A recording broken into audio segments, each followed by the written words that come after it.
So here we are at the end of doing back and shoulders with NGA Pro Chris Carter. I'm glad he stopped by because I picked up a few good techniques myself. In fact, I haven't gone that heavy on back and shoulders, nor have I trained that hard on back and shoulders, I don't think ever. I mean, I thought I trained pretty hard, but with Chris here pushing me, and I pretty much had to keep up with him. Probably the best back and shoulder workout I think I've ever had. We didn't do some deadlifts today. I'd like to deadlift with him next time. But yeah, pretty good one. What'd you think about that today, Chris? Yeah, it went well. Session, I would say. Yeah, I guess I'm getting used to all this volume, but it was nice to have someone to push. Because usually I train by myself, right, or inconsistent training partners. So it was good today. Yeah. Now I went to about 18 shows last year, and so I got to see all the overall winners at all the shows. Now you were one of the most impressive pros that I've seen that could potentially go on to the next level and do some damage to the next level. You didn't really have too many flaws. Everybody's got weaknesses they can work on, but for the most part, you're pretty symmetrical, top and bottom. I think you got to take something to the next level. So what have you been doing lately to get yourself to that next level? Make it more of a lifestyle. Yeah. I mean, before it was kind of a bucket list, wanted to do it, did my first show, fell in love, and now I'm trying to make it more of a lifestyle. Yeah. Bring up some body parts, and pretty much don't make any excuses. Enjoy life, all that kind of stuff, but making sure that I'm still making gains. Next time I step on stage, if I'm not better, bigger, or leaner, then it's kind of a waste of the year. Absolutely. So once you stepped on stage, you fell in love with it. What do you think it was about the sport that you fell in love with? I've always been Flex magazines, muscle fitness, ever since I was in 8th grade when I started lifting. Okay. Never had the guts to do a show. Right. That's pretty much it. Yeah. So I went the powerlifting route. The guys I worked with, trained with me, they pretty much called me out and said, "You're powerlifting, you're not bodybuilding." Yeah. So I did that with them for a couple of years. Finally made the commitment to do a 16-week diet.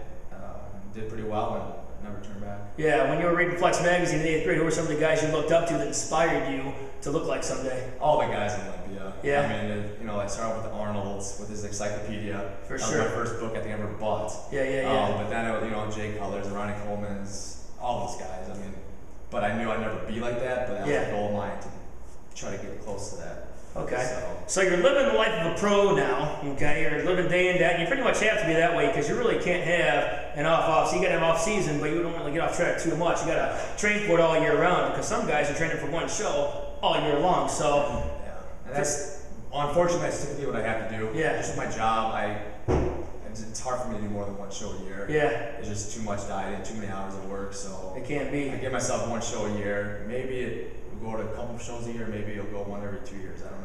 So what do you think it is you're doing to live the day in, day life bump and grind of a pro bodybuilder that maybe average guys aren't doing? If one, you gotta love it. Yeah. You gotta be obsessed. Okay. If you're not gonna stick with it. But my thing is, if you work hard, you're consistent, don't make excuses. Those are like my 3 things I live by. Yeah. It's kind of easy. And plus, if you have a wife that supports it, that's huge. Majority of the time, yeah. she deals with my packing a huge box just to travel up to our parents for 2 days. Yeah. With all my food supplements. The reason why I do that is so that we're not running around every single store.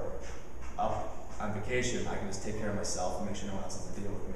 Yeah, it definitely helps to have the support. Now today we did back and shoulders, and I think we're pretty much doing some instinctive training today. Yep. But typically, what kind of body part sequence do you use when you're training yourself and you're on your own routine? Typically, do legs by itself. It's one of my stronger body parts. Squat heavy glute hams, heavy RDLs, and then I'll mess around with some other leg extensions, even leg press, stuff like that. But upper body wise, I just know I gotta train my back higher frequency just because it needs more attention. Yeah.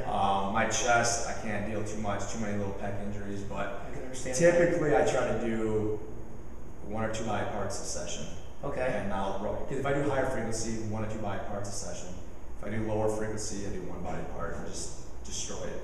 And then wait 5-7 days. If I train a couple times a week, then I'll do a couple body parts, a few exercises for each. Okay, you just mentioned some pec injuries. Now, when you tend to get an injury, do you work around the injury? Do you give yourself some time off to let it heal itself? How do you work around an injury? What I tell people, take time off, work around it. What I do myself is don't take time off, and I try not to work around it, but I try not to make it worse. Yeah. So I don't practice what I preach, but I mean, I need to be in the gym. If I'm not in the gym, I'm not happy. So. Do you ever get to the point, because I mean, sometimes those injuries can be a sign of overtraining. So if you ever feel a tweak like in your neck or in your back or anywhere for that matter, do you tend to stop the session and just cut out that day and you're done, or do you keep going through? It's instinctive. If I feel that I can't do anything else that day because it's just going to make it worse or it really hurts, then but I really, not going to wood, haven't had those severe injuries. When I was powerlifting, my low back a lot just because of tight hamstrings. Yeah. So either I could deal with the low back or loosen up my hamstrings and all that kind of stuff to prevent it, but I was too lazy. Right. But typically I just train right through it. There's been weeks and months I've done single arm dumbbell bench press. Yeah, okay. I let my pec. I'm not going to not train. Got to train smart, not hard. Isn't that the fact? Now, you're what's known as working man's blue-collar type of bodybuilder. Just the way you train, you believe in the hardcore, fundamental, basic compound movements. And that's all year round, no matter what kind of rep set scheme you're using, no matter what isolation moves you're doing, deadlift, bench, squat, some of the basic moves are all in there all year long, right? Yep. Okay, do you tend to go heavy just on those moves, or do you change the reps? Just recently, I've been upping my volume. Yeah. One, see how I respond. Two, I'm taking a lot more calories, and I'm getting more sleep so I can handle it. But when I'm dieting down for a show, it's pretty much, you know, quality over quantity. Yeah. Get in. If I can still squat 500 pounds when I'm dieting down, I'm not going to lose leg size. No, if you're squatting 500 pounds, you got some legs. Exactly. Especially if you're going deep. Yeah. So that's kind of how I live by. Yeah. I try to maintain strength. I don't care about volume and reps and sets. It's just strength. If I can go on the shoulder press and do 225 5-6 times, halfway through my diet, I know I haven't lost much size on my shoulders. Right, definitely. Last few weeks, last month, up to a show, I get away from that. Just survive, keep training hard, but make sure. Because a lot of bodybuilders, especially natural guys, will overtrain and they do higher volume as they're dieting down, which is just going to eat away muscle anyways. Yeah, absolutely. So I would say off season you can get away with a lot more volume, a lot more reps, because you have a lot more calories. Yeah. When you're dieting down, as you get closer, it's pretty much quality over quantity. Yeah, I can echo that sentiment. Do you have any sponsors? Actually, Elite FTS, www.elitefts.com. EliteFTS.com. Yeah, they picked me up a couple years ago. Dave Tate and I used to go out there a lot with a couple powerlifters. We train out there in Ohio, in London, Ohio. Yeah. Awesome compounds. So I talked to Dave, want a natural bodybuilder on his website. So I answer questions. My training log is on there. Pretty much anything you want to know, you go on that website, find me, or of course people can email me. Absolutely. You got a Facebook page? Yep, Facebook. Okay. Unfortunately, I don't go on that a lot, Right. but it syncs up to my phone, so I do know people do ask my friends, send a message, and I usually ask my wife to check it every once in a while. Gotcha. So, well, we got to get a post-workout meal, and it's been already 15 minutes. We're eating away at muscle as we speak, so we got to get out of here. Check out ProBodySolutions.com. They got a classic Arnold Classic booth set up coming up in a couple months here in March. So look for Pro Body Solutions at the Arnold Classic. Go check out ProBodySolutions.com. Until next time, I'll keep you updated with Chris Carter. This is Mike Newman. We're out of here. Thanks for watching. thank you. All right, man.